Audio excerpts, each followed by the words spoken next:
U momentu na evidenciji Subotičke filijale Nacionalne službe za zapošljavanje se nalazi 17.100 lica sa teritorije Severno-Bačkog okruga, odnosno 11.100 lica koji su evidentirani na teritoriji opštine Subotica.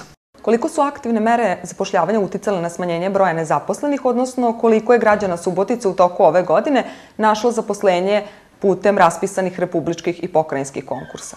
Najveći interes ove godine jeste za programe samozapošljavanja, tako da je kroz ove programe 110 naših sugrađana započelo sopstvenu delatnost, pri čemu moram da kažem da prvenstveno dominiraju uslužne delatnosti i program zapošljavanja pripravnika Prva šansa 2010. godine. Do sada smo potpisali ugovore sa 92 poslodavca i 110 volontera je praktično i započelo radni odnos kod istih.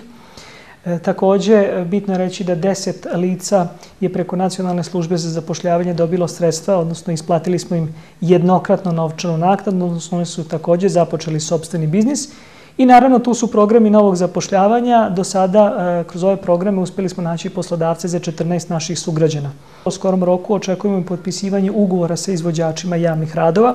Da podsjetim, na teritoriji Severno-Bačkog okruga odobreno je 10 projekata kroz koje će zaposlenje u narednom periodu naći 126 lica. Recite nam koji su još konkursi u toku i recite nam nešto o novinama u radu Nacionalne službe za zapošljavanje. Još uvek, znači, program Prva šansa 2010. znači program zapošljavanja pripravnika, znači zahteve još uvek primamo, ali i tu su programi novog zapošljavanja, znači za sve one poslodavce koji otvaraju nova radna mesta, odnosno programi za samozapošljavanje, znači namenjeni prvenstveno licima sa evidencije koji su se opredelili da pokrenu neku sopstvenu delatnost. A što se tiče novina u radu Nacionalne službe za zapošljavanje, zaista ih ima dosta. Pre svega je ovo prilika da obavestimo sve poslodavce da u 1. juna nisu više obavezi da Nacionalnoj službi za zapošljavanje dostavlja takozvane E3 obrazce. To naravno nije sve.